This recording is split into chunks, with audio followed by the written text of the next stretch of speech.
Okay, magandang araw mga bro. Welcome back na naman sa ating channel.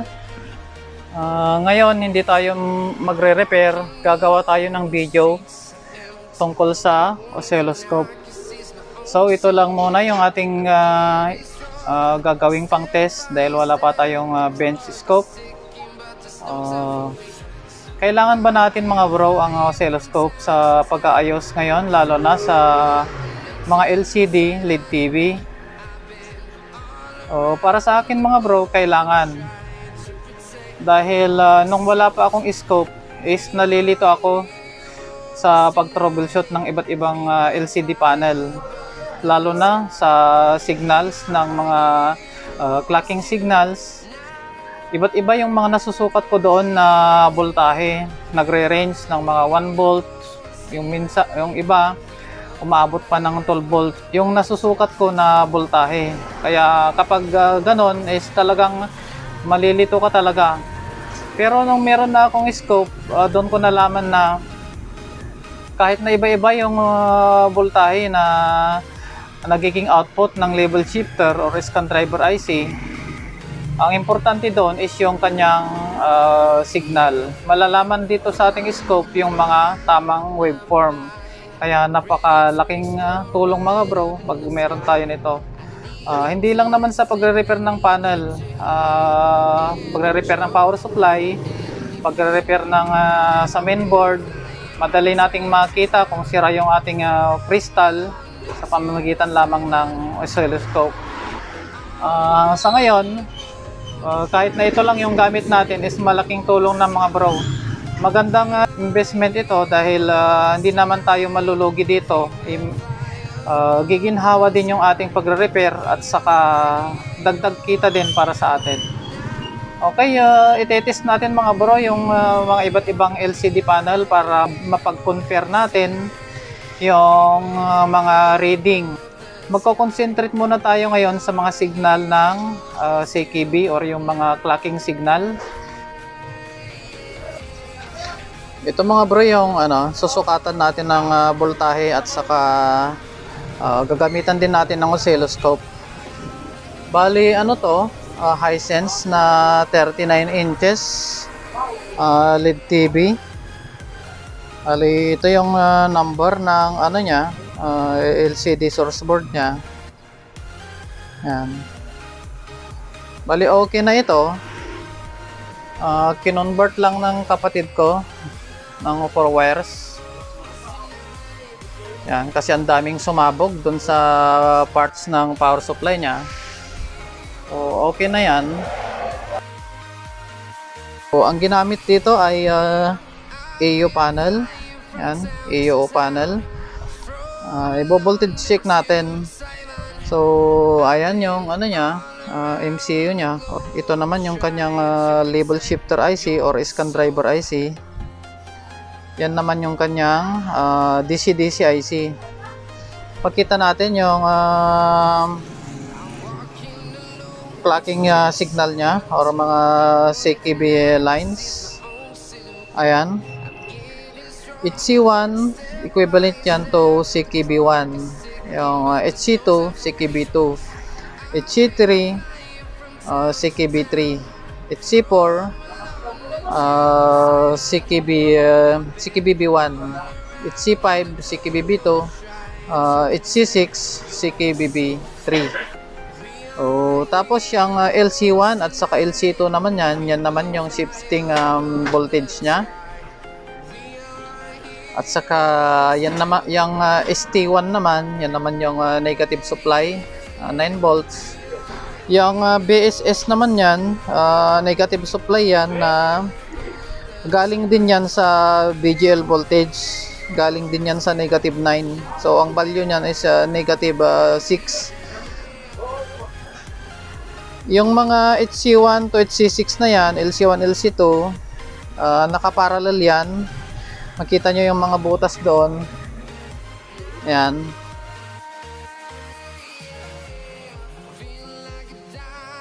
Bali, dito siya kumonek. May mga label dyan na LC1, LC2, HC1. Dyan siya kumonek. Pero bago pumasok ng LCD panel natin, Meron pa siyang nakaseries na mga resistor dyan. Makikita nyo, 200 ohms. Doon sa LC1, dalawang 200 ohms. Dito naman sa HC1 to HC6, 37 ohms yan. Connect yan dito sa kabila. Ayan. So, naka-parallel sila. Pero hindi lahat ng panel is naka-parallel. Meron ding panel ng EUO na gumamit siya ng dalawang label shifter. Ipapakita natin mamaya mga bro at susukatin din natin yon. Dalawang label shifter nun, magkabila doon sa left and right ay tig-iisang label shifter. Yun yung BGL, negative 9 yan. Yan, negative 9. Yung kanyang BGL na yan, galing na yan sa ating DC-DC IC, papasok dito sa ating label shifter. So, ito yung BGL. Ito din yung kanyang BGH. Sa capacitor na yan, 30 volts. Galing yan doon sa ating DC-DC IC. Nandito rin yung kanyang BGH. Ito yung kanyang BGH.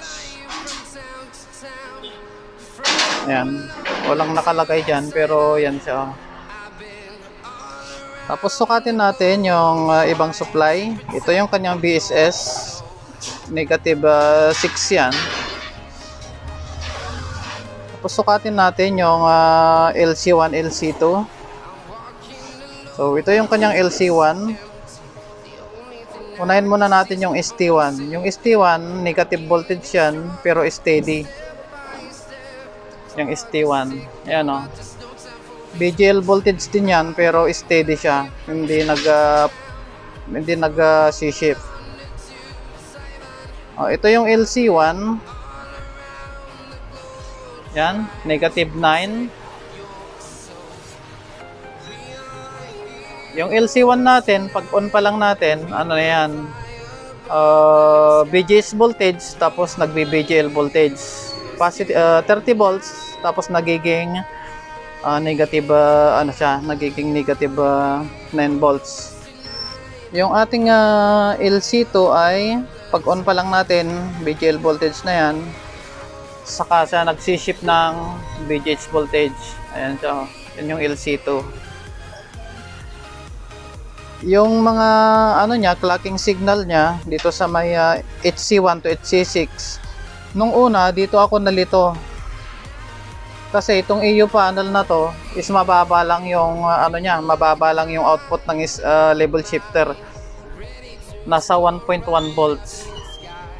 Dito ako noon nalito mga bro kasi nagbase ako noon sa voltahe. Meron akong tanggap noon na ganito na deband 39 inches. Nung nagsukat ako ng voltahe dito sa kanyang mga HC1 to HC6 is 1.1 volts. Lahat yan is 1.1 volts. So kung nagbabase ka lang sa voltahe dito, malilito ka. Kasi doon sa mga ibang design ng LCD panel, yung mga CKB lines ay nag-output ng mga 6 volt to 8 volts. Pero ito, 1 volts lang. Ako, ang alam ko noon, yung CPB 3 volts lang yon pagpasok ng label shifter. Pero paglabas na ng label shifter ng CPB, magiging CKB na siya. Tumataas na siya yung voltahe niya, nagiging 6 volts to 8 volts. Pero kakaiba dito sa EU panel kasi yung output na niya is 1 volts. Yan 1 volts. Papunta yan dito sa ating mga test point dito. Kahit na dito tayo magsukat.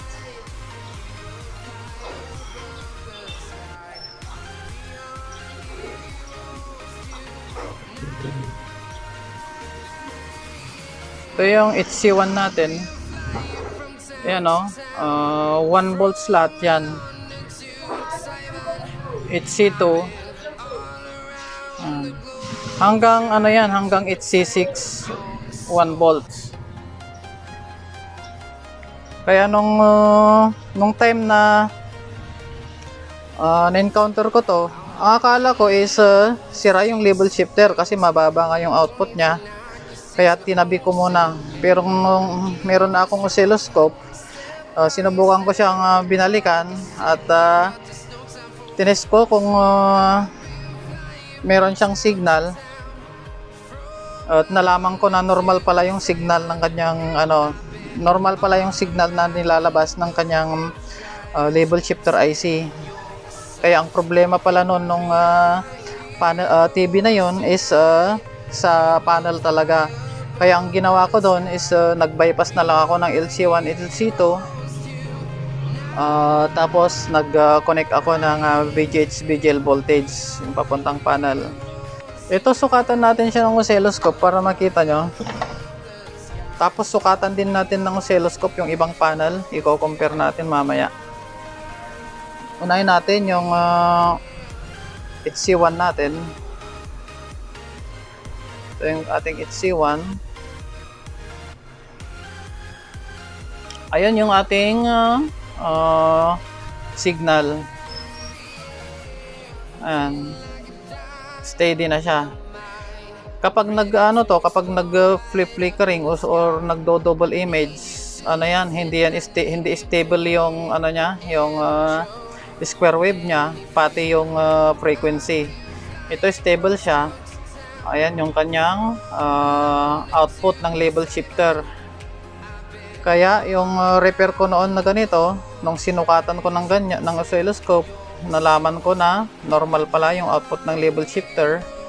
Kaya malaking tulong kapag meron tayong oscilloscope. Depende kasi sa design ng panel, nagbabago mga bro yung mga voltage output ng label shifter. Kaya malilito ka talaga kapag sa voltage ka lang nag-base. Pero yung mga voltage supply, yung mga supply voltage kagaya ng BGH, BGL, ABDD, ayun, yan, standard yon, pare-parehas. Sa clocking signal lang or yung mga ibang signal na papasok ng LCD panel, kailangan natin talaga ng oscilloscope.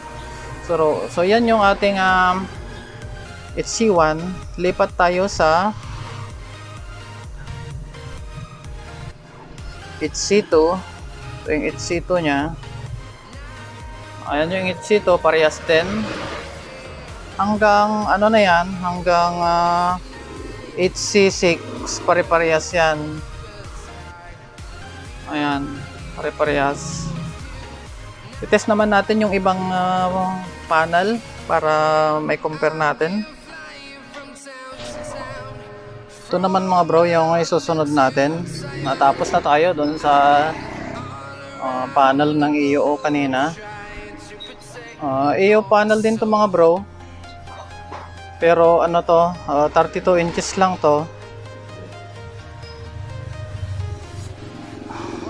Ayan. Tinanggal ko doon sa basag na panel ng Changhong. Mapapansin nyo dito, dalawa itong label shifter nya. Ayan yung kanyang label shifter. Bali meron siyang individual label shifter sa left and right. Iba sa left, iba sa right. Kaya yung panel na ito ay hindi siya parallel. Kapag nag-check kayo ng continuity ng clocking signal sa kabila, hindi siya nakakonect kasi magkahiwalay nga eh. Tig-iisa sila ng label shifter. Dito sa bandang taas, andyan yung kanyang CPB. Bali yan yung input nitong label shifter. Dito naman sa baba, nandito naman yung kanyang mga LC1, LC2, HC1, HC2. Nandito rin. So, itetest natin mga bro para malaman natin yung pinagkaiba nung panel na una nating tinest kanina. So, unahin muna nating mag-check ng voltage. para malaman natin yung pagkakaiba. Bali, ang nakalagay dito sa EU panel is hindi CKB. It's C1, it's C2. So hanggang ano lang to? Hanggang it's C4 yung nakalagay, oh. Plug in natin itong board. Yan, meron na siyang standby. Power on natin. Yan. So ito yung HC1 natin. Oh, 4.5 volts. Yung kanina, yung una nating tines is nasa 1.1 volts lang, mga bro, no? Dito pa lang ang laking pagkakaiba na. Kung kung dito tayo sanay sa panel na ito, EUO din pero 32 inches. Tapos lumipat tayo doon sa EUO na 39 inches. Baka malilito na tayo. Kung ang basehan lang natin is yung voltage. Ito yung it's C1 nya, 4.5 volts. It's C2, 4.5 volts din siya.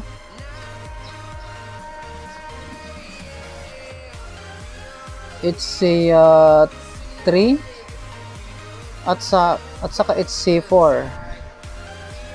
Ayan, oh. Ay, hindi, iba yan. Ito yung HC4.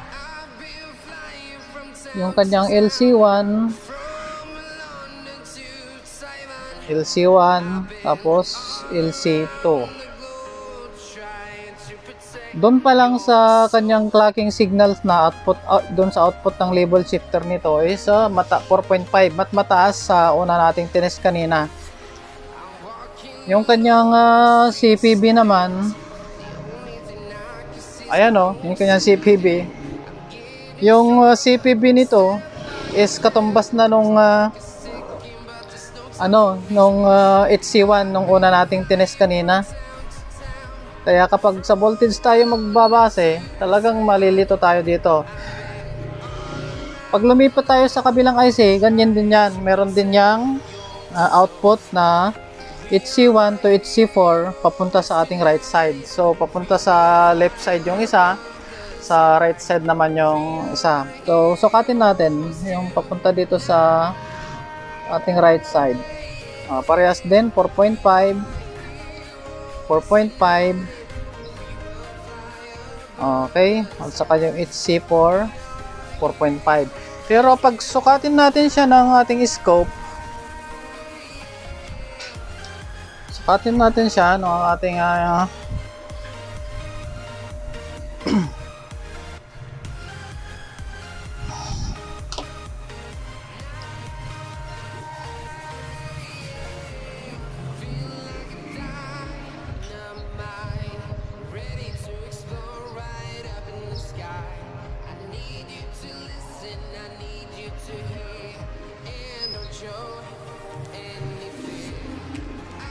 so dito tayo sa may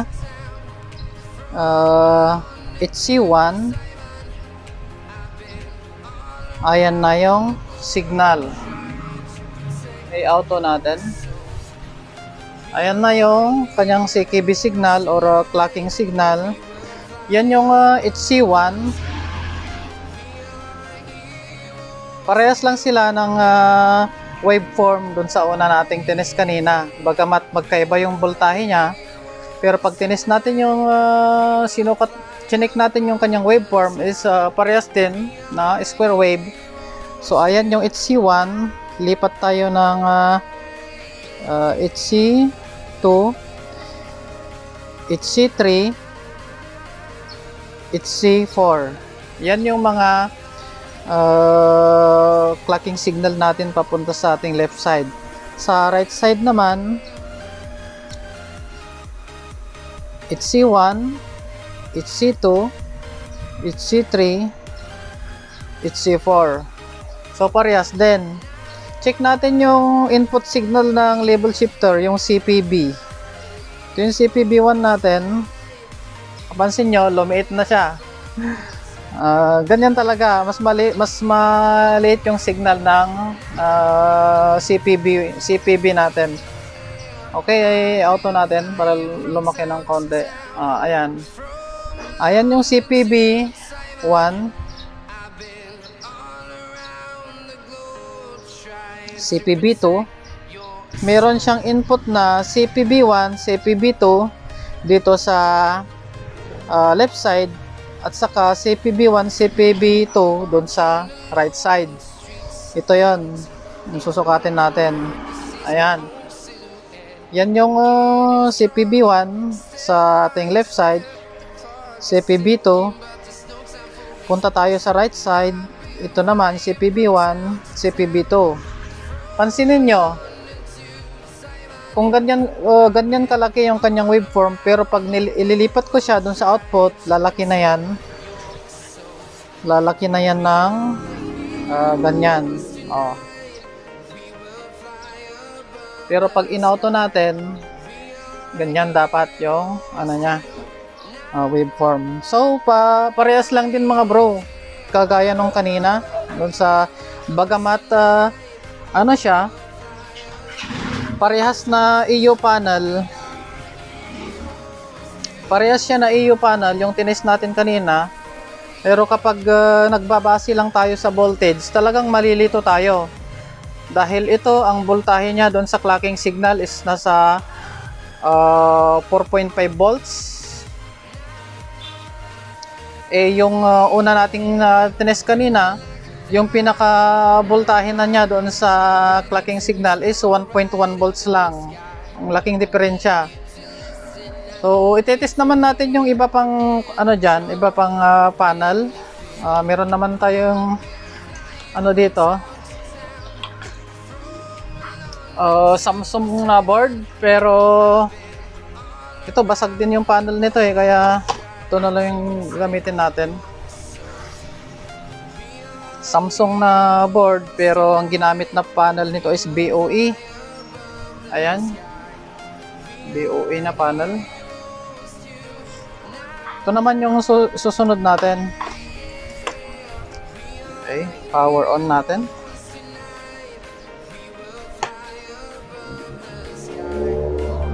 Ayan, power on na yata. Power on na to. Nag-blink na So, check natin kung meron ng supply dun sa kanyang panel. Ayan, meron na siyang 12 volts. So, na to? Andito naman yung kanyang mga clocking signal. Papakita natin. Lapit natin sa ating camera. Ayan yung kanyang mga clocking signal. Mga dot na yan. Ito, iba naman to.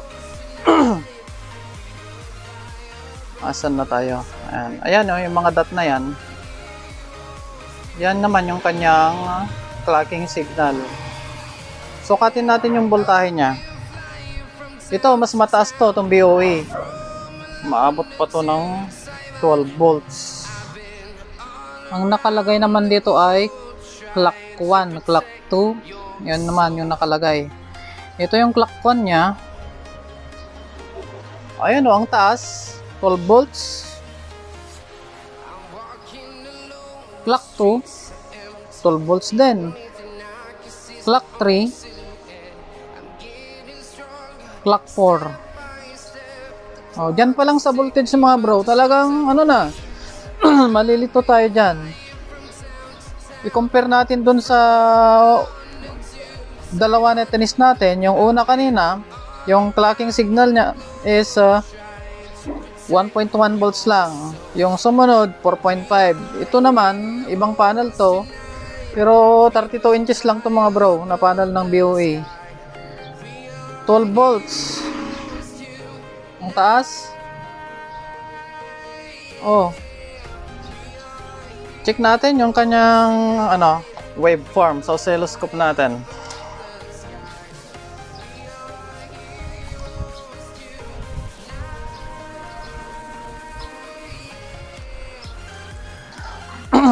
So dito tayo sa may clock 1. Ayun yung ating square wave.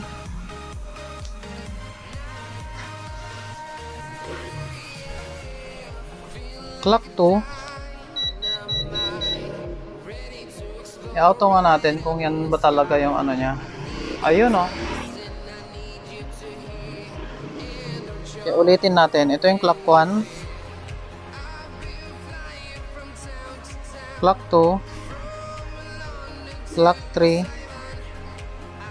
Clock 4.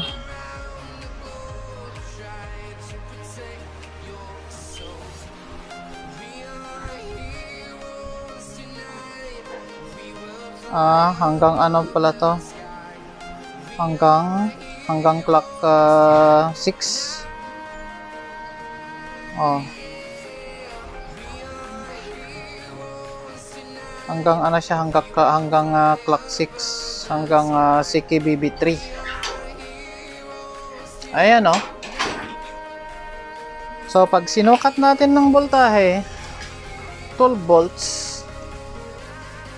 sinukat natin ng voltahe,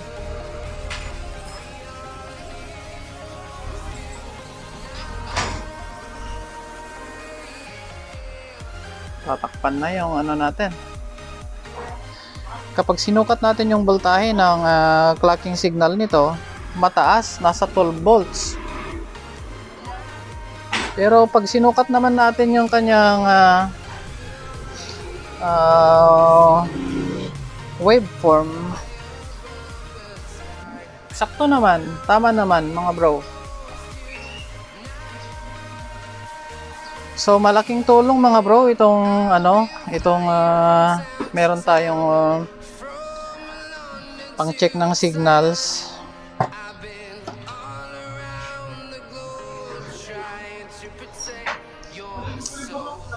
Kasi depende sa design ng panel, depende sa panel, magkakaiba yung voltahe dun sa signal.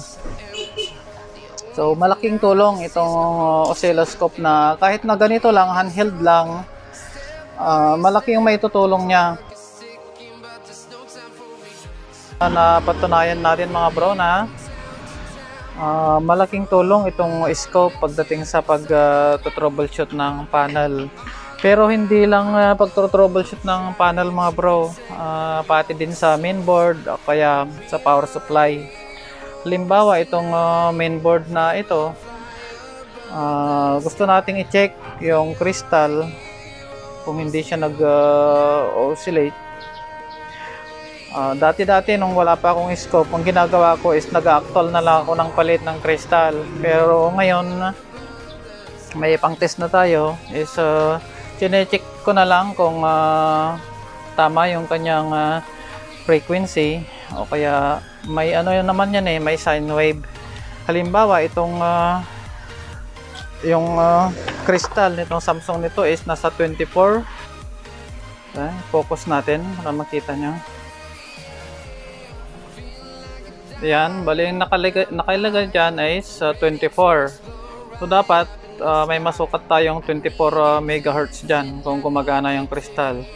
Pag hindi sakto yung nasukat natin dyan, saka tayo magpalit ng crystal. Okay, try natin tong sukatan ng mga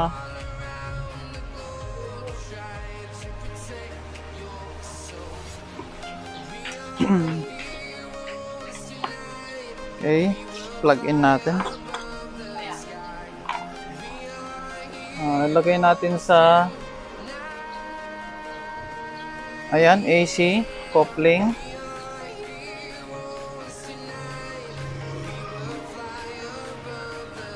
Okay, check natin yung crystal natin.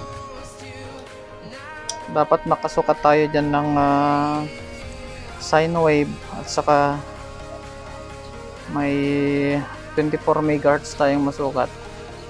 Ayan o.